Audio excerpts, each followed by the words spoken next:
আজ সারাটা দিন নানা কাজের ফাঁকে বারে বারে বসির বাবাকে খুব মনে পড়ছে। শুভ্র কেশ, পক্ষ দাড়ি আর সাদা আলখাল্লা পরা বসির বাবা কাশির অন্ধকার গলি দিয়ে আমাদের পথ দেখিয়ে নিয়ে চলেছিলেন আলোর দিকে।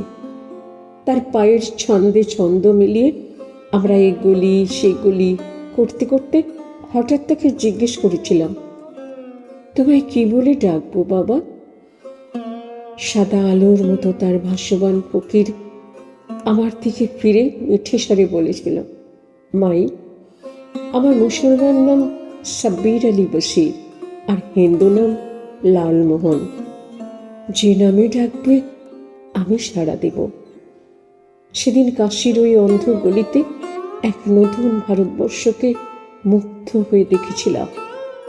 সে ভারতবর্ষের সাব্বির আলী বশির প্রতিদিন বাবা বিশ্বনাথের থানে মাথা ঠেকিয়ে বেনারসি বুনতে বসেন। সেই বেনারসি বারাণসীর ঘাট থেকে বঙ্গের ঘাটে এসে আমার বাড়ির দুর্গা প্রতিমার গায়ে সন্ধি পুজোর 108 প্রদীপের শিখায় ঝলসে ওঠে। বশির আলীর সাধনা দেবী তার অঙ্গে ধারণ করে বুঝিয়ে দেন, ঈশ্বরী জাতিবর্ণের ঊর্ধ্বে মানুষ খুঁজে ফেরেন, প্রেম খুঁজে ফেরেন। বশির নামের এক শিল্পীর প্রেম।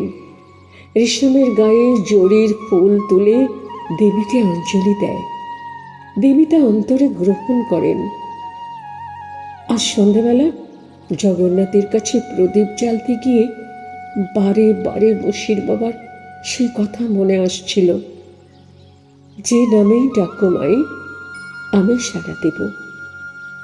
ঈশ্বর বোধহয় এই একই কথা বলেন, তাই না?